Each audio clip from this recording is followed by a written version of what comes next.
ایک غریب آدمی بدو رات کے وقت وہ کہیں بیچارہ صبح سے چلا تھا، مدینے پہنچتے اسے رات ہو گئی.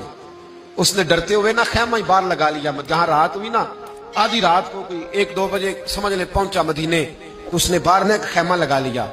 بیوی اس کی امید سے تھی، بچے کی ولادت کا وقت قریب آ گیا، بیمار ہو گئی، اس نے خیمہ لگایا. بیوی اندر ہے. حضرت عمر فاروق گشت پہ تھے رات کو، ساتھ ایک غلام تھا.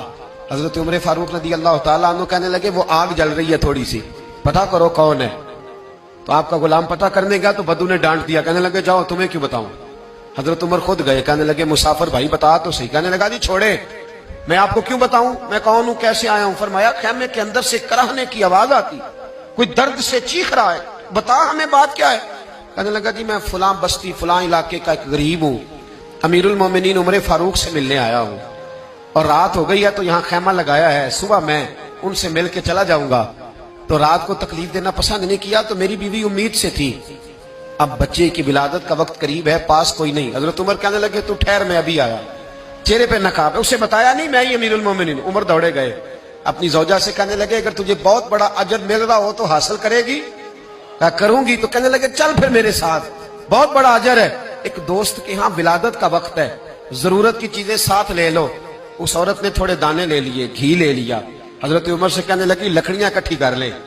امیر المومنین کونسلر کی بات نہیں بتا رہا آپ کو، میں آپ کو MP A کی بات نہیں بتا رہا، MNA کی بات نہیں بتا رہا، جو 10 گاؤں کو ملا کے چیئرمین بنا اس کی بات نہیں بتا رہا. اس کی بات بتا رہا ہوں جو 22 لاکھ مربع میل کا حکمران ہے. اس کی بات بتا رہا ہوں جو گلی سے گزرے تو شیطان رستہ ہی بدل جاتا ہے.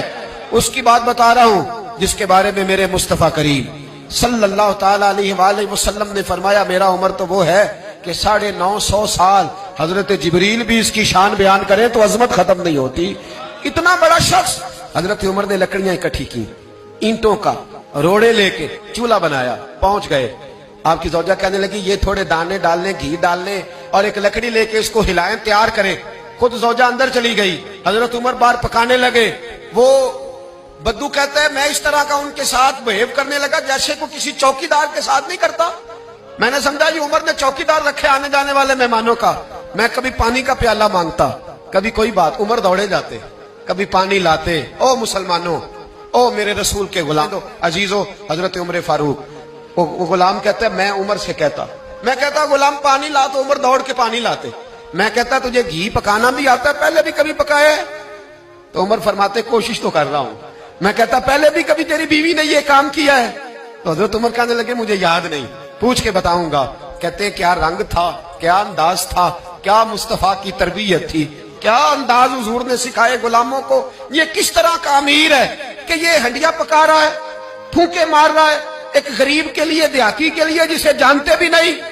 اندر اس شخص کی بیوی کے ہاں بیٹا پیدا ہوا تو حضرت عمر کی بیوی اندر سے بول کے کہنے لگی امیر المومنین مبارک ہو، آپ کے دوست کے ہاں بیٹا پیدا ہوا ہے. جب کہا نا امیر المومنین مبارک ہو تو وہ شخص کہتا ہے میرے ہاتھ کانپنے لگے اور میں اس طرح دوڑا کہ میری پگڑی گر گئی.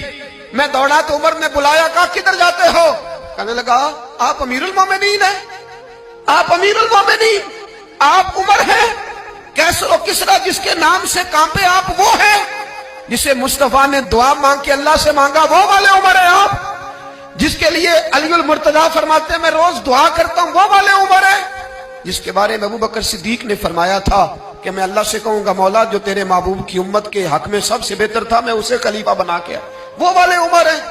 عمر امیر المومنین کی بیوی وہ تو خاتون اول ہوتی ہے، وہ تو ملکہ ہوتی ہے، اور تیری بیوی دائی بن کر ایک غریب کے بچے کے پاس بیٹھی رہی ولادت کے وقت. عمر امیر المومنین ہو کے تیری داڑھی ساری دھومے سے بھر گئی تو ڈیوٹی کرتا رہا. تو سیدنا عمر رو پڑے اور اس بدو کو سینے سے لگا کے کہنے لگے تجھے پتہ نہیں تو کہاں آیا ہے، اس شہر کا پتہ ہے؟ اس نے کہا حضور کہاں ہے؟ فرمایا یہ میرے نبی کا مدینہ ہے، یہ مصطفیٰ کا مدینہ ہے. یہاں امیروں کا استقبال نہیں ہوتا، یہاں غریبوں کے استقبال ہوتے. یہاں حضور نے اس اسٹیٹ پہ میرے رسول پاک نے وہ والا رنگ دیا ہے کہ اب غریب سر اٹھا کے جینے لگے ہیں، اب مزدوروں کو عزتیں ملنے لگی ہیں، اب یتیموں نے سر اٹھا لیا ہے کہ ہمارا کوئی سننے والا آ گیا ہے.